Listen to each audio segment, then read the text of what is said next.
How's it going, everyone? One of the most disputed things in the Bible is Noah's flood, with modern secular scientists denying it ever happened, and some people attempting to argue that it was a local flood rather than a global flood.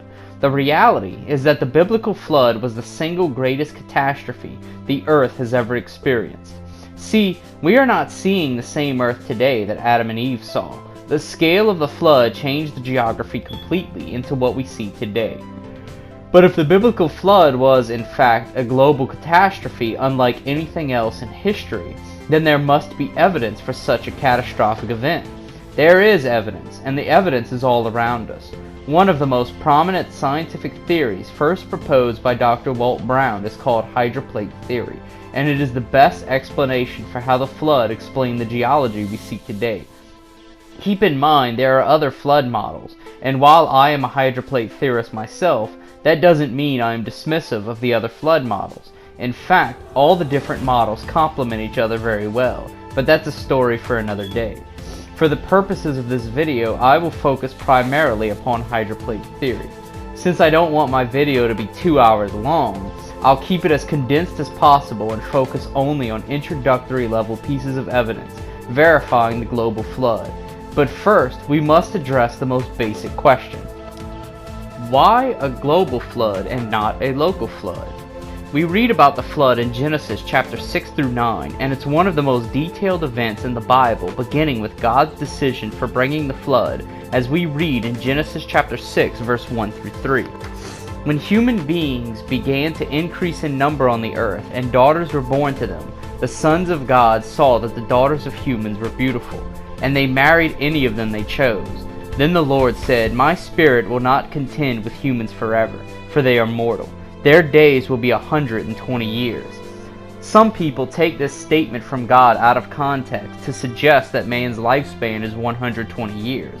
But in the proper context, this is God declaring how many years mankind had left before he would send the flood. We understand the reason for the flood in Genesis chapter 6, verse 5 through 8. The Lord saw how great the wickedness of the human race had become on the earth, and that every inclination of the thoughts of the human heart was only evil all the time. The Lord regretted that he had made human beings on the earth, and his heart was deeply troubled. So the Lord said, "I will wipe from the face of the earth the human race I have created, and with them the animals, the birds, and the creatures that move along the ground. For I regret that I have made them." But Noah found favor in the eyes of the Lord. So right there, the Bible clearly says God intended to exterminate all of mankind and exterminate all life on earth. That indicates a global catastrophic extinction event, not a local flood. Then, when God instructs Noah to build the ark, he specifically says this in Genesis chapter 6, verse 17. "I am going to bring floodwaters on the earth to destroy all life under the heavens. Every creature that has the breath of life in it, everything on earth will perish." Once again, this is a very clear declaration of a catastrophic event coming. If the flood was merely local, then why didn't God simply tell Noah to leave the area, like how he instructed Lot and his family to flee Sodom and Gomorrah? For a localized flood, it doesn't make sense why they couldn't simply leave, whereas a global flood, that option wouldn't have been available. We read details of the flood in Genesis chapter 7, verse 11 through 12, where it begins. "In the 600th year of Noah's life, on the 17th day of the second month, on that day all the springs of the great deep burst forth, and the floodgates of the heaven were opened, and rain fell on the earth 40 days and 40 nights. Notice the order of events cited in God's inspired word. The springs of the great deep burst forth first, and the rain fell second. This is going to be relevant later in the video, and if you're already familiar with hydroplate theory, then you know where I'm going there. But if you're not, be a little patient. We read further details in Genesis chapter 7, verse 17 through 24. "For 40 days the flood kept coming on the earth, and as the waters increased, they lifted the ark high above the earth. The waters rose and increased greatly on the earth, and the ark floated on the surface of the water. They rose greatly on the earth, and all the high mountains under the entire heavens were covered. The waters rose and covered the mountains to a depth of more than 15 cubits. Every living thing that moved on earth perished, birds, livestock, wild animals, all the creatures that swarm over the earth, and all mankind. Everything on dry land that had the breath of life in its nostrils died. Every living thing on the face of the earth was wiped out. People and animals and the creatures that move along the ground, and the birds were wiped out from the earth. Only Noah was left and those with him in the ark. The waters flooded the earth for 150 days. What is described here simply doesn't fit the model for a localized flood. For further evidence that the flood was global and not local, God later created the rainbow as a promise that he would never flood the whole earth again. If the flood event was local, then that would mean God has broken his promise, since local floods continue to happen to this day. But even further evidence in Scripture, this is referenced as a true historical event by Jesus himself in Matthew chapter 24, verse 36 through 39. But about that day or hour no one knows, not even the angels in heaven, nor the Son, but only the Father. As it was in the days of Noah, so it will be at the coming of the Son of Man. For in the days before the flood, people were eating and drinking, marrying and giving in marriage, up to the day Noah entered the ark. And they knew nothing about what would happen until the flood came and took them all away. This is how it will be at the coming of the Son of Man. It's clear that what the Bible is talking about is a global flood, as the scale of this event, validated as truth by Jesus Christ himself, is far too grand to have been a mere localized event. So if it was a global flood, then surely we'd expect to find evidence for it. Luckily, that's exactly what we find, as the evidence of the flood is literally all around us. Historical evidence for the flood. By using the genealogical record found in Scripture, we can determine that the biblical global flood occurred around 3000 BC, a whole 550 years before the step pyramid of Saqqara was constructed in approximately 2450 BC. This places the biblical flood as predating Egypt and China, which is what we'd expect since all civilizations were descended from Noah's 3 sons. Matter of fact, the Hebrew word for Egypt is Mizraim, the son of Ham, and Ham was the son of Noah. So based off the genealogical record alone, we have historical evidence that Egypt descended from Noah after this event. Now, if you're curious, due to time, I won't go into detail for how I concluded with these dates for the biblical flood. But if you want to learn more, I will link this video where the pyramids built before the flood in the description of this video, as it's a great resource for looking into the history verifying when the flood occurred.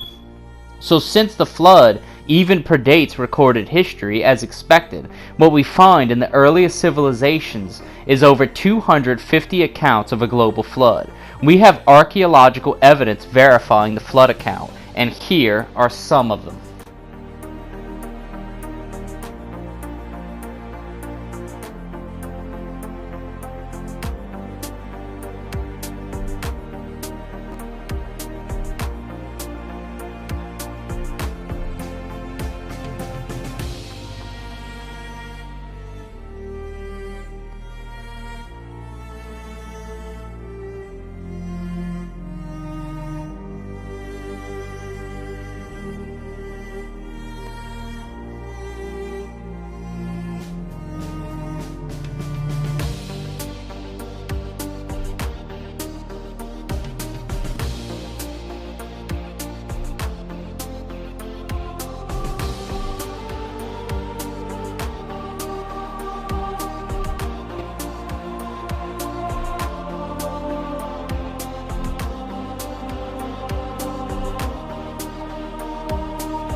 Geological evidence for the flood.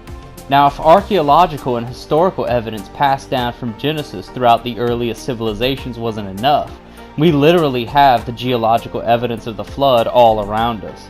The evolutionist idea of uniformitarianism as an explanation for what we see in geology fails, since we have modern proof that it doesn't take millions of years to form geological features. One such example is the 1980 Mount St. Helens eruption, which deposited mud flows that carved deep channels, solidified in only 2 years, and formed distinct rock layers, such as the one in this picture. Rock layers such as this was deposited and formed within hours and months, mimicking geological features we see throughout the world, such as sharp, flat contacts between layers, larger particles towards the bottom of a rock bed, crossbeds, steep-walled canyons, drainage systems, polystrate fossils such as this picture, where the entire forest of trees were rapidly buried and fossilized by fast-moving mud and water.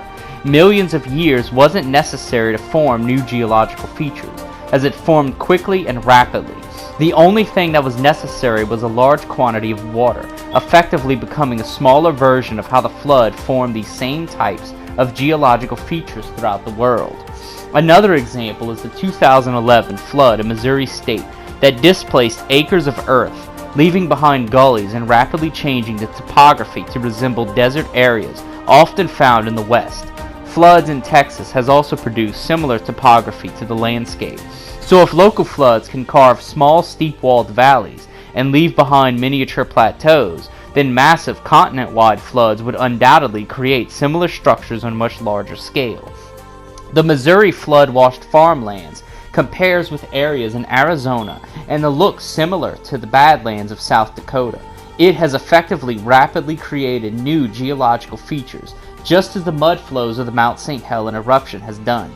In both instances, rapid deposits of water and sediments change the topography completely to exactly what we see all over the world. What this tells us is that these geological features was the result of large quantities of water. Thus, the geological features we see throughout the globe is exactly what we'd expect from a worldwide flood. So now that we've established that mud flows and large quantities of water can quickly form geological features, the only question left to answer for the global flood is the obvious one skeptics always ask. Where did the water come from? Luckily, there's nothing to speculate about, since the Bible clearly tells us when it says, "All the springs of the great deep burst forth." This implies that the flood waters came from beneath the earth itself, that the flood waters came from subterranean water. Once again, modern science proves the Bible correct when it acknowledges the existence of subterranean water. It's this subterranean water that provided the water from the flood.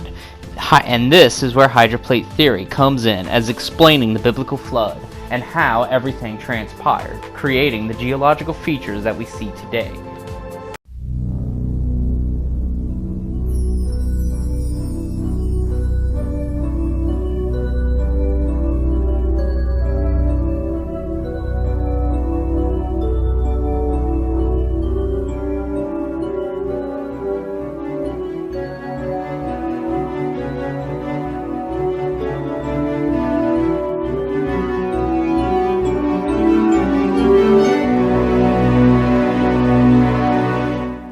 We can see on our planet 17 very strange features which can now be systematically explained as a result of a cataclysmic global flood whose waters erupted from subterranean chambers with an energy release exceeding the explosion of 10 billion hydrogen bombs. This explanation shows us just how rapidly major mountains formed. It explains the coal and oil deposits, the rapid continental drift, why on the ocean floor there are huge trenches and hundreds of canyons and volcanoes. It explains the formation of the layered strata and most of the fossils, the frozen mammoths, the so-called ice ages, and major land canyons, especially the Grand Canyon. The pre-flood Earth probably had only one very large supercontinent covered with lush vegetation. There were seas and major rivers. The mountains were smaller than today's, but perhaps 9,000 feet high. According to the hydroplate theory, the pre-flood Earth had a lot of subterranean water, about half of what is now in our oceans. This water was contained in interconnected chambers, forming a thin spherical shell, about half a mile thick, perhaps 10 miles below the Earth's surface. Increasing pressure in the subterranean water stretched the crust just as a balloon stretches when the pressure inside increases. Failure in the crust began with a microscopic crack which grew in both directions at about 3 miles per second. The crack, following the path of least resistance, encircled the globe in about 2 hours.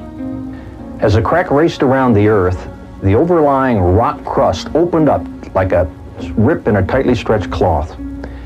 The subterranean water was under extreme pressure because of the weight of the 10 miles of rock pressing down on it. So the water exploded violently out of the rupture. All along this globe-encircling rupture, fountains of water jetted supersonically, almost 20 miles into the atmosphere. The spray from this enormous fountain produced torrential rains, such as the earth has never experienced before or after. The Bible states that all the fountains of the great deep burst open on one day. And it describes these events about 5,000 years ago, which we can now tie together scientifically. Some of the water jetting high above the cold stratosphere froze into supercooled ice crystals and produced some massive ice dumps, burying, suffocating, and instantly freezing many animals, including the frozen mammoths of Siberia and Alaska. The high-pressure fountains eroded the rock on both sides of the crack, producing huge volumes of sediments that settled out of this muddy water all over the earth. These sediments trapped and buried plants and animals, forming the fossil record. This erosion widened the rupture. Eventually, the width was so great that the compressed rock beneath the subterranean chamber sprung upward, giving birth to the mid-oceanic ridge that wraps around the earth like the seam of a baseball. The continental plates, the hydroplates, still with lubricating water beneath them, slid downhill away from the rising mid-Atlantic ridge. After the massive, slowly accelerating continental plates reached speeds of about 45 miles per hour, they ran into resistances, compressed, and buckled. The portions of the hydroplate that buckled down formed ocean trenches. Those that buckled upward formed mountains. This is why the major mountain chains are parallel to the oceanic ridges from which they slid. The hydroplates, in sliding away from the oceanic ridges, opened up very deep ocean basins into which the floodwaters retreated. On the continents, each bowl-shaped depression or basin was naturally left brimful of water, producing many post-flood lakes. As I stated in the beginning of this video, this was merely a brief introduction to the evidence supporting the global flood. The main thing we've covered in this video was scriptural support for a global flood and not a local flood, historical evidence of a global flood, and the 250 flood myths passed down from the generations descended from Noah's 3 sons. Evidence that water creates geological features found all over the world very rapidly. Evidence of subterranean water and how it flooded the earth. Due to time restraints, since I don't want my video to be overly long, and since there's a ton of more information on this topic, especially once you start going more in depth and citing examples from the fossil record, I will encourage each of you to look more into the global flood yourself if you wish to learn more on this topic. I will do more videos on this topic in the future. This one was merely the introduction. And with that, thank you all for watching, and I hope you all have a blessed day.